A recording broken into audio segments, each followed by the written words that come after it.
Paimon's exhausted. Paimon definitely didn't expect having to float this far after a full day of filming. So, Chevreuse, why did you take us here? Affirmative. It wasn't anything conclusive, but it should show us a clear way forward. Have you ever heard of someone by the name of Emily? Oh, you mean that famous perfumer? She's a good friend of mine. She's lent me her aid several times in the past to resolve some difficult cases. After I discovered the rainbow rose at the scene of the murder, I sent it to her. After all, she's probably the foremost expert on flowers and scents in all of Fontaine. And then? There was nothing remarkable about the flower or the trace amounts of soil left on it. But according to Emily, the rainbow rose left by the killer was derived from a very rare cultivar. Huh. Paimon didn't know that there were different varieties of rainbow rose. Paimon just thought they grew everywhere in the wild. Flowers that are deliberately cultivated will always show some different features from those that bloom in the wild. We already knew that the rose left at the scene belonged to a special cultivar, but with Emily's expertise, we were able to pinpoint the place where it was first picked from. Oh, Paimon gets it now. So whoever first planted that rainbow rose was probably the killer. Precisely. And after we checked what we learned against some sales records from the past, we discovered that there's only one person in all of Fontaine who could grow and sell this specific cultivar. Really? And who is it? It's the novelist. But didn't you say he had an alibi? To be clear, I haven't changed my mind about him. I still don't think he was the one who pulled the trigger. However, that doesn't mean the true culprit never visited him at his home or never purchased a rainbow rose from his garden. Whatever the case, we will have to confirm a number of things with him. So you mean the next place we need to go is... Yes, we're going to pay him a visit at his home.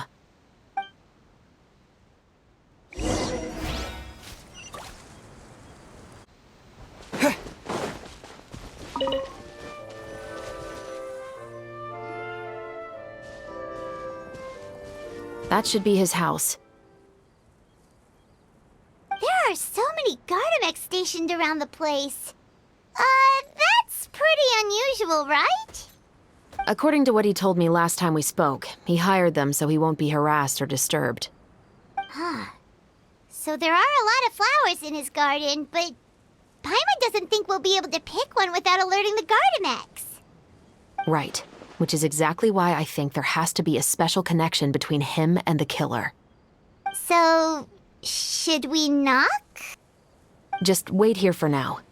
I'd like to take care of a number of those Gardamex first. But they're so far away. How are you planning to do that? Don't forget, Paimon, I'm actually the real-life captain of the Musketeers.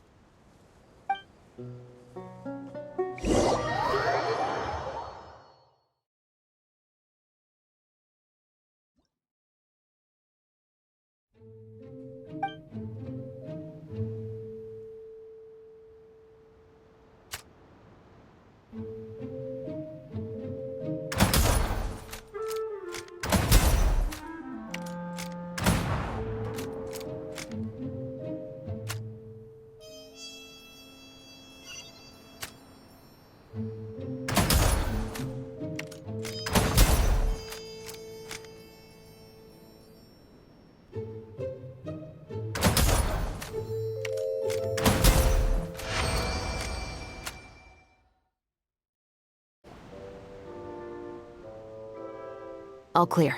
Let's go. Wait!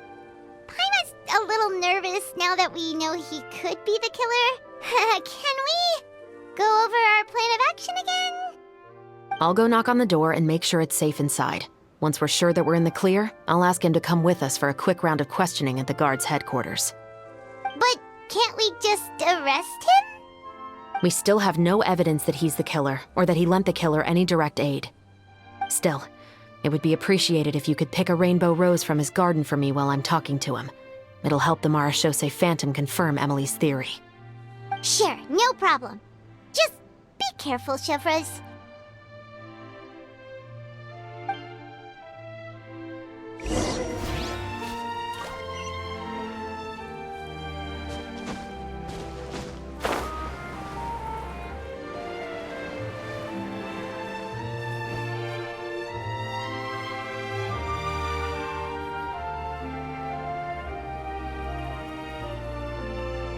Excuse me, Mr. Baptiste, are you home? Who could it be at this hour? Oh, it's you, Officer Chevreuse. Would you mind accompanying me to the guard's headquarters, Mr. Baptiste? We would like to ask you some questions about a case. Oh, is it still regarding the murder case from before? I cannot confirm or deny that at this time. So it is then. Listen, I need you to come with me, Mr. Baptiste. Miss Chevreuse, I'll save you the trouble. Oh, and you two over there?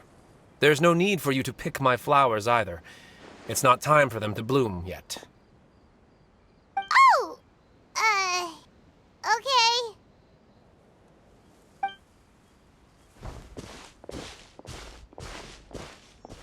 By saving me the trouble, you mean... I will confess, I was the killer. Huh? He just admitted he's guilty! Please relax, everyone. I'm not armed. The musket you're looking for has been buried in my backyard. Then it's my responsibility to inform you, Mr. Baptiste, that everything you say right now will be used as evidence for the inevitable trial. Yes, I am perfectly aware of that. I must say, I hate this feeling. Oh? Is it because I confessed? Or because you've been proven wrong? Both, I suppose. For the same reason as the one I wrote out in my novel, of course. I did it to exact revenge. I know you haven't figured out the link between the two of us. Had you done so, I'd have been taken away to the headquarters a long time ago. But that won't stop me from always remembering his grotesque face. After all, he was the one who killed my mother. Your mother is still healthy and well. You know, I was adopted as a child. I was referring to my birth mother. That was never recorded in the orphanage's records. Please forgive a 6-year-old child for concocting some lies to protect himself after watching his mother die right in front of him. So, your novel, it was like a record of your life? No, of course not. It was a work of fiction with many embellished parts. But I am indeed the illegitimate son of a wealthy and influential man who abused his power to murder my mother. That part was 100% real. But the man you killed didn't have a Mora to his name. He was a hired assassin, an irredeemable beast who sank his fangs into a defenseless woman just for a few bags of Mora. But if that's really the truth, you wouldn't be telling us any of this now. You still haven't managed to take revenge against your father, the true mastermind behind it all. I never thought I'd hear that kind of thing from the captain of the Special Security and Surveillance Patrol. I'm simply skeptical about your motives. It's simple, really. I've grown tired of everything and don't want to shoulder this burden anymore. You may have considered me too soft to pull the trigger. Well, as it turns out, you are exactly right. I've become overwhelmed by the aftermath of the murder. So you're going to call a stop to your revenge, just like that? The true mastermind is too rich and too powerful for me.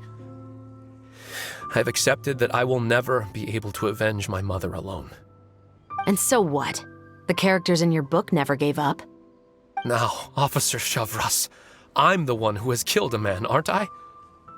Are you trying to convince me to commit another crime? What's your father's name? How do you plan to prove the veracity of all of your claims? Well, I'd like to speak with you privately. Sure. Why don't we speak privately at the guard's headquarters? No, it has to be here. I must ensure that we won't be overheard. Fine. Let's talk here. When I said won't be overheard, I meant by anyone. I would like to speak with you and you alone.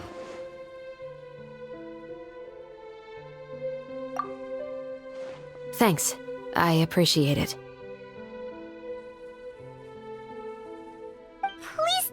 Chevreuse.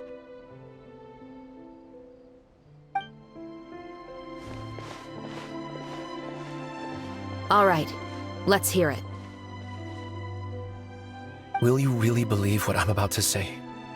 Well, that depends on what you're going to tell me. Fair enough. Fair enough. Then listen closely.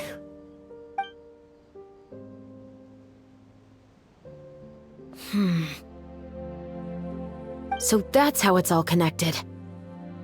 So, it seems you believe me after all. Do you want me to go public with this? No, of course not. At least, not right now. Then why did you bother telling me? You've read my work. What do you think?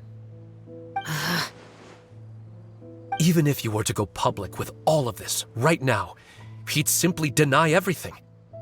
It's been too long. Almost 20 years.